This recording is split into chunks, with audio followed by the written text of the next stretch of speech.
ঝাঁসির রানী লক্ষ্মীবাইয়ের কেল্লার পরতে পরতে লুকিয়ে রোমাঞ্চ। একদা এই কেল্লায় রানীর অনুরোধে বন্ধ হয়েছিল ফাঁসি। সেই কেল্লার উঁচু পাঁচিল থেকেই সন্তানসহ ঝাঁপ দিয়েছিলেন লক্ষ্মীবাই।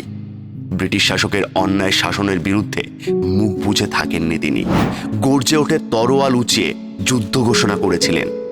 যুদ্ধক্ষেত্রে অসীম বীরত্বের নজির গড়ে প্রাণ সমর্পণ করেন লক্ষ্মীবাই। কিন্তু কেন তিনি কেল্লা থেকে ঝাঁপ দিয়েছিলেন সন্তান পিঠে? এই ঘটনা আকস্মিক নাকি কল্পনাপ্রসূত? ঘটনার পেছনে লুকিয়ে রয়েছে কোন সত্য? আজও কেল্লার প্রতিটি ইট যেন গায়ে কাঁটা দেওয়া সেই দিনটিকে মনে করায়। আসুন ইতিহাসের পাতায় হেঁটে ফিরে যাওয়া যাক অতীতে, ফিরে যাওয়া যাক ঝাঁসির রানী লক্ষ্মীবাইয়ের জামানায়। ভারতবর্ষের বীরঙ্গনা নারীদের মধ্যে একজন ঝাঁসির রানী লক্ষ্মীবাই। তিনি তার বীরত্বের জন্য চিরস্মরণীয়। তার সাহসিকতার কথা আলাদা করে উল্লেখ করার দরকার নয়। এহেন বীর রানীর কেল্লার কাহিনী আমাদের আজকের ভিডিওর মূল বিষয়। মণিকর্ণিকা থেকে লক্ষ্মীবাই হয়ে ওঠার অধ্যায় জানে এই কেল্লার প্রতিটি ইট পাথর কাঠ।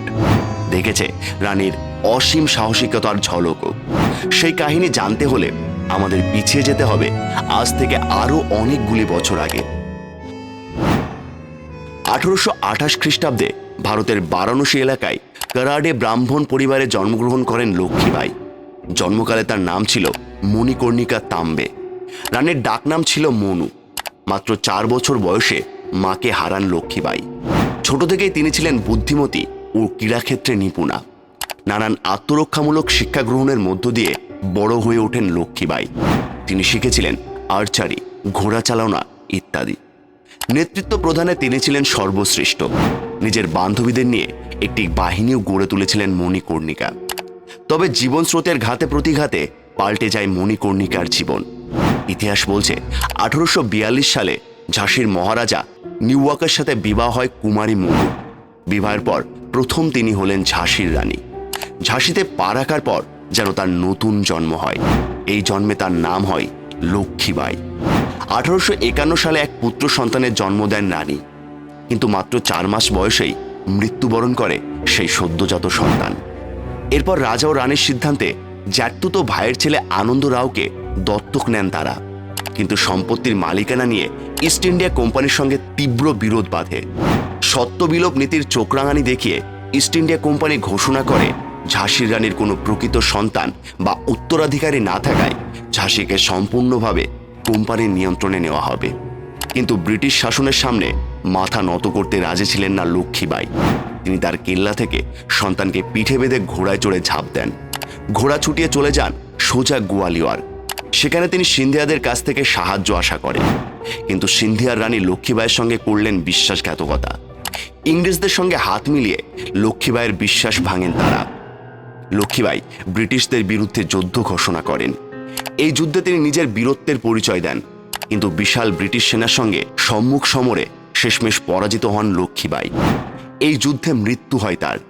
কোনো অন্যায়ের কাছে মাথা নত না করে যুদ্ধে প্রাণ দেওয়াও ভালো, এটাই মনে করতেন লক্ষ্মীবাই। আর সেটাই করে দেখিয়েছেন তিনি। তিনি সাহসিকতার প্রতীক, তিনি মাতৃত্বের প্রতীক।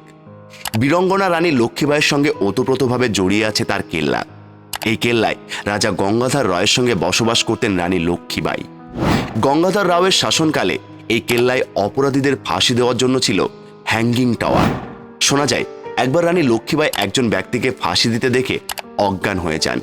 এই ঘটনার পর তিনি রাজাকে অনুরোধ করেন কেল্লায় ফাঁসি বন্ধ করতে।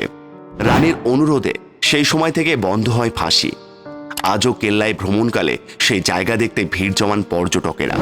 এছাড়াও লক্ষ্মীবাইয়ের কেল্লায় একটি নির্দিষ্ট স্থান ছিল যেখানে বসে রাজা গঙ্গাধর রাও সাধারণ মানুষের কথা শুনতেন এবং বিচার করতেন। তার ঠিক পাশে ছিল দিওয়ানি খাস, যেখানে বিশেষ ব্যক্তিদের সঙ্গে আলোচনায় বসতেন রাজা। শত্রু সেনার হাত থেকে কেল্লাকে সুরক্ষিত রাখার জন্য চারিদিকে জল দিয়ে ঘেরা ছিল। আর সেই জলে বসবাস করত কুমির। শত্রুপক্ষ সেই কুমির ঘেরা জলাশয় টোপকে সহজে কেল্লার পাঁচিল অবধি পৌঁছতে পারত না। ফলে সুরক্ষিত থাকত ঝাঁসির রানী লক্ষ্মীবাইয়ের কেল্লা। আজও সেই কেল্লায় গেলে ইতিহাস ছুঁয়ে দেখতে পারবেন আপনি। গা শিহরিত হবে, চোখের সামনে ভেসে উঠবে এক বীরঙ্গনা নারীর প্রতিমূর্তি।